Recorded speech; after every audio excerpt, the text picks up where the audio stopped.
Brendon North.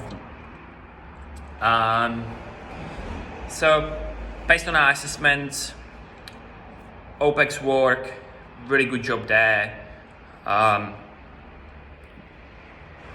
Hit 161 calories, maintained consistent pace, had a little bit more to give towards the end, which is, what I like to see.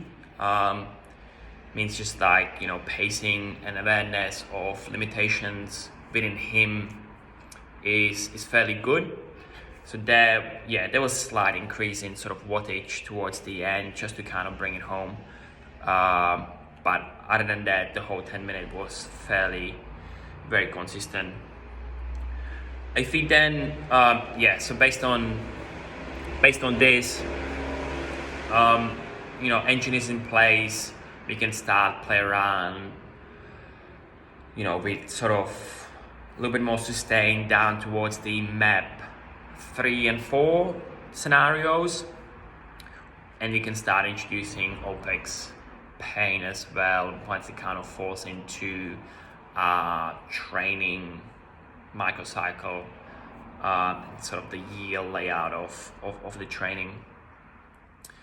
OPEX move.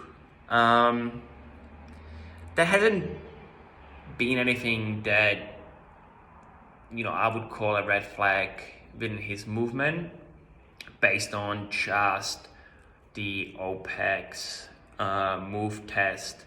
All the midline marks are in place. He moves well. There might be slight shortage in the hamstring range of motion.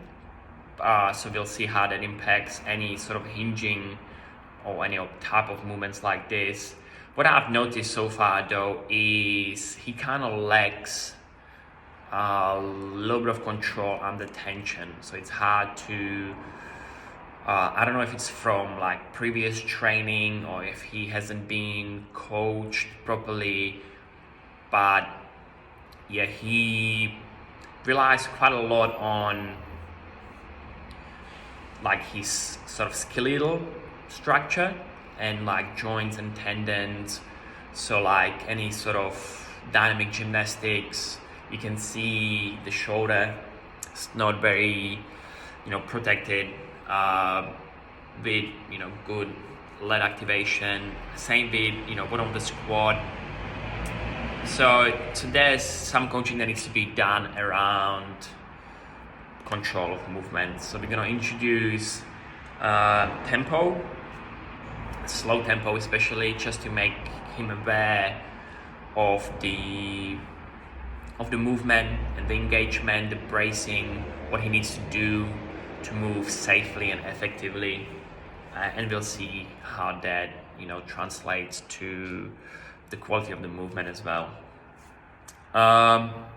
OPEX body, he's a young guy. All the skin folds looking pretty good. Body fat percentage.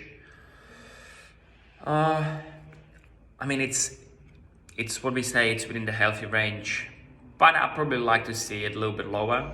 But it just comes down to more of his lifestyle changes and what happens on the weekends with mates, but also based on our sort of conversation at the beginning, he's quite not ready or willing to change that up, to see more change in body composition. So I think his priorities are sort of 50-50 between, I want to perform very well at the gym, I want to be healthy, I want to look good, but I also still want to enjoy my time out with my friends. So I don't want to limit myself too much.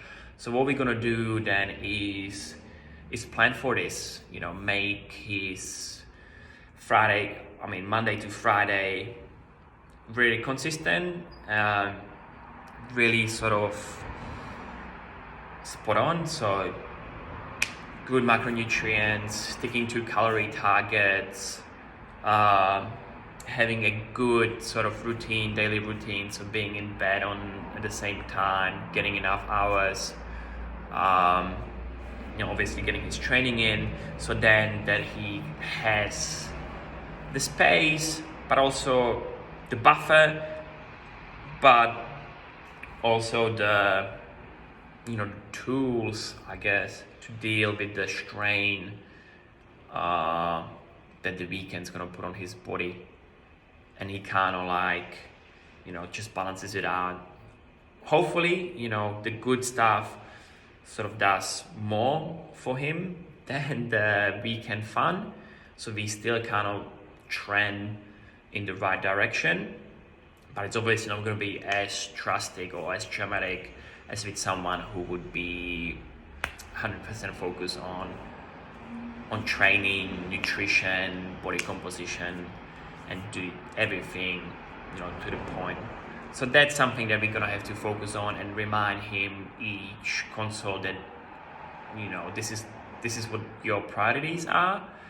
Have they changed, or do you still want to have fun, or then you have to sacrifice, let's say, your body composition, or if you really want to focus on the body comp or bring your strength numbers even higher, then there needs to be sacrifice outside of the gym for this to happen. So I think that's what we're gonna have to focus on, day in, day out, and keep reminding him what his priorities are and which way he wants to go.